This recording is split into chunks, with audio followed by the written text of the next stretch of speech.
Bien, seguimos leyendo Catedral de Carver y lo que hablábamos, de repente ya el autor nos coloca en una escena, en un diálogo en el que podemos escuchar directamente las voces de esa pareja, de ese matrimonio, y nos sitúa en esta escena, y esto es importante, dándonos un background, unos antecedentes de la historia de lo que está ocurriendo, de lo que va a ocurrir y de lo que ha ocurrido, pero seleccionando mucho el material que nos ofrece, es decir, no se dedica a darnos un montón de información que en principio no nos sirve para nada y que no nos interesa. ¿Vale? Todo ese trabajo de información lo hace el escritor a nivel de planificación, para que el escritor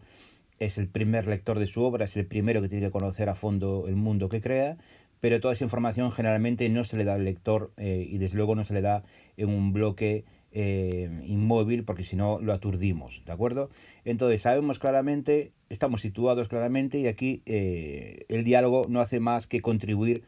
a esta sensación que ya tenemos, y que lo importante no es tanto el ciego, sino que el ciego es ese desencadenante, esa disculpa, ese motor para saber realmente qué ocurre entre esta pareja, ¿no? Pues aquí ya veis cómo la mujer le pone un condicional: si me quieres,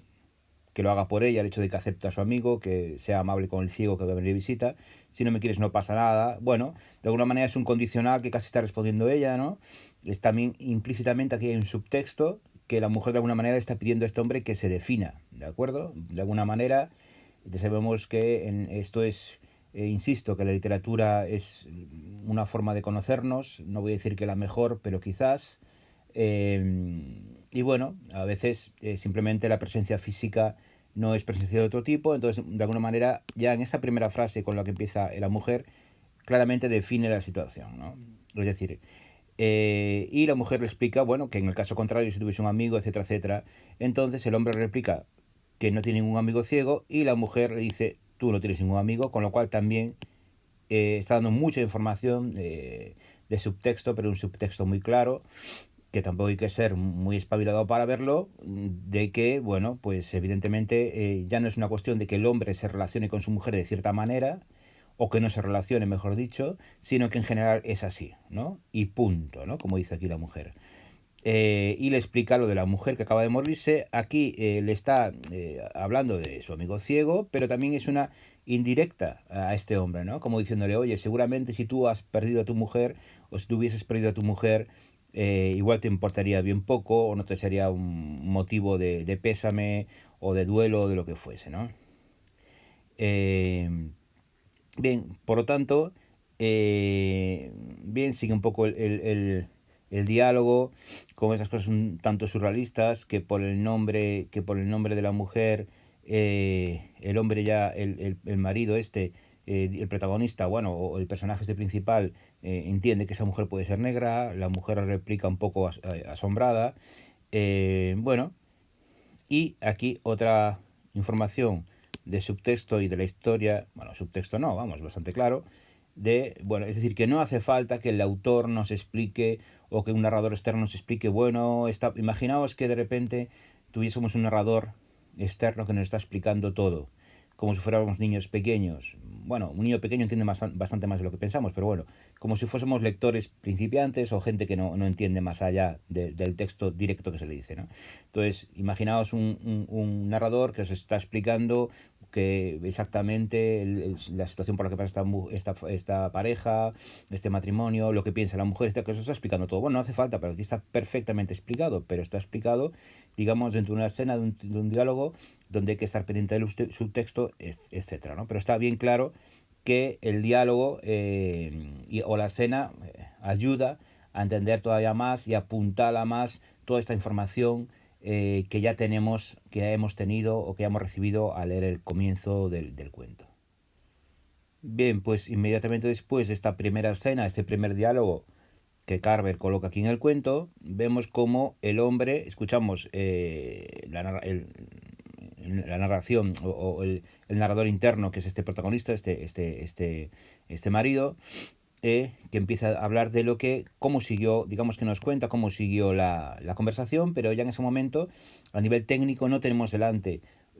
un diálogo ni una escena que nosotros podamos escuchar directamente, sino que, bueno, pues aquí el narrador nos lo resumen. Hace todo un resumen que dura bastante, que dura hasta acá, bien, mínimamente ese primer resumen de cómo siguió la conversación. Entonces, de alguna manera, bueno, se puede optar, como autores podríamos optar por haber escrito todo el diálogo completo, o podemos optar por escribir parte del diálogo para escuchar las voces de los personajes, para meter al lector dentro de la escena, para que el lector visualice y luego simplemente seguir con un resumen. ¿Por qué? Bueno, porque a lo mejor queremos realmente, pues eso, ir un poco más rápido y no pararnos en los detalles. Y nos sirve con resumen porque una vez que ya hemos escuchado la voz de los personajes, una vez que hemos entrado en la escena, digamos que aunque haya un resumen, nos mantenemos un poco ahí, en esa escena y en esas voces de los personajes que hemos conocido, que hemos escuchado, ¿no? Bien, y aquí hay todo un resumen que hace un background, digamos, de igual que anteriormente se hizo un resumen sobre la relación entre la mujer de este personaje y el ciego y su amigo, ahora se hace un resumen de la relación que tuvieron el ciego y su propia mujer, esa mujer que acaba de morir, ¿no? Entonces, bueno, hay por un lado, este resumen cumple, digamos, cierta función informativa, pero que tampoco es demasiado importante, porque como lectores, la historia no está en saber qué ocurrió con la mujer del ciego, ni en saber cómo se llevaba el ciego con su mujer, sino que la historia, el objetivo de la historia está en saber qué ocurre con esta pareja y qué va a ocurrir con ellos, etcétera, ¿no? Por culpa o gracias al detonante que supone la visita del ciego. Entonces, siempre que leer entre líneas, y ver cómo cuando habla de la relación entre el ciego y su mujer, ya muerta, pues nombra ciertas características que quizás echan de menos ambos en su propia relación, ¿no? Es decir, y sobre todo se insiste en que habían sido una pareja, bueno, pues lo que fuese, perfecta tampoco se va a decir, pero en fin, inseparables, digamos que es lo que los define, una pareja unida,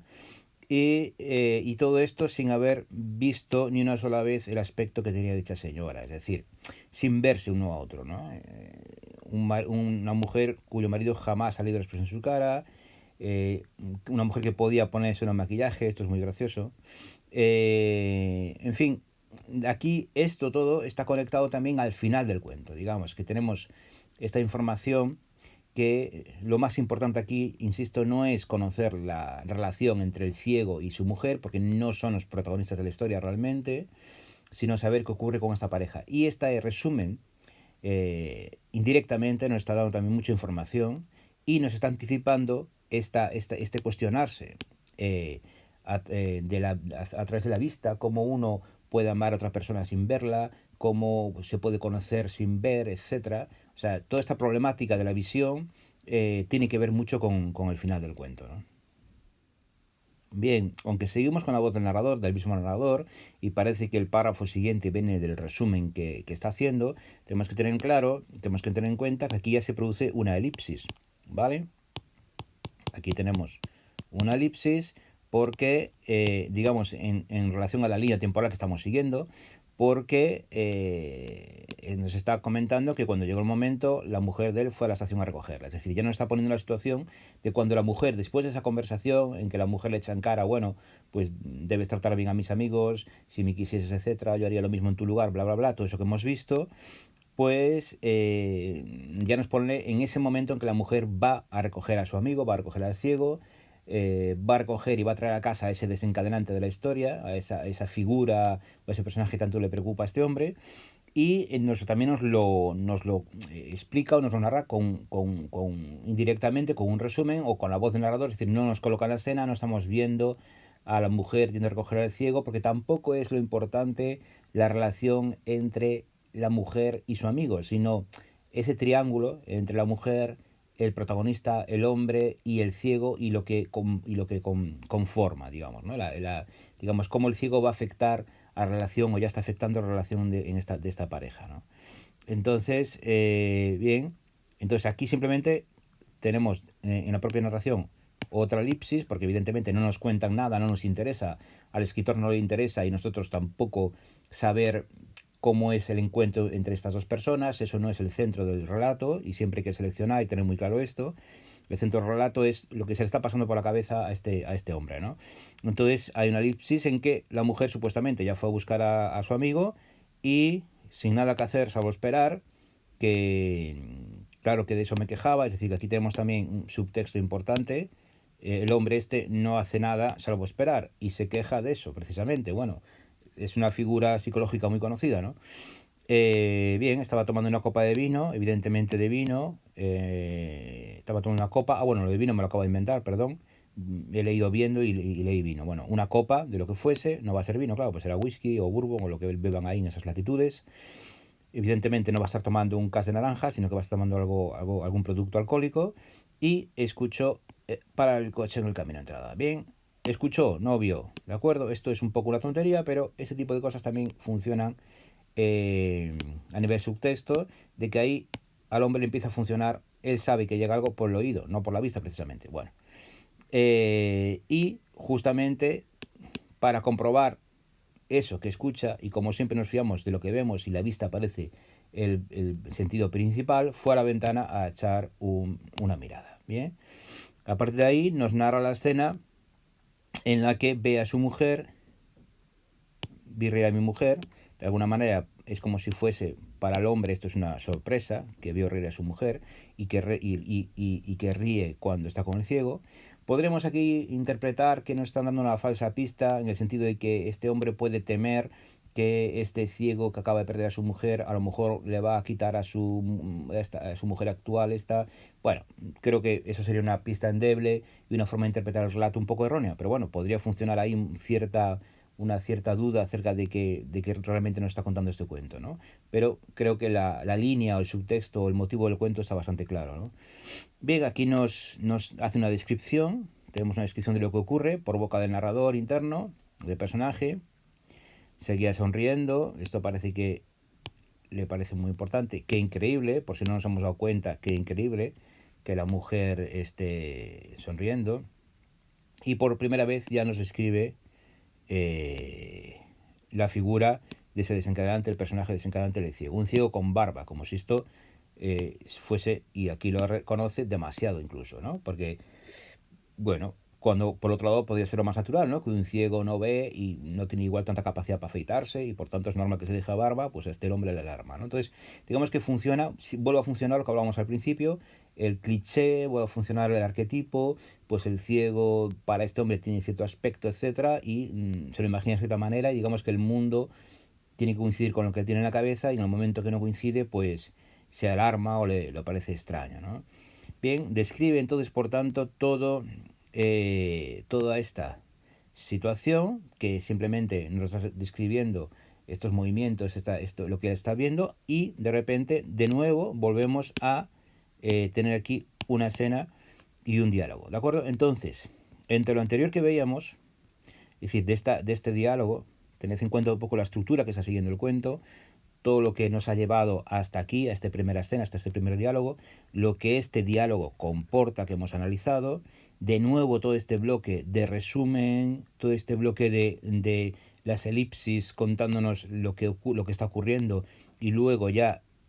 lo que está ocurriendo, lo que está ya viendo de su ventana cuando llega el ciego, todo este bloque también cómo funciona estructuralmente y funcionalmente hasta llegar a una nueva escena, hasta salir de la segunda escena, segundo diálogo. Bien, pues para no agotarnos seguiremos leyendo poco a poco, porque tampoco tenemos prisa.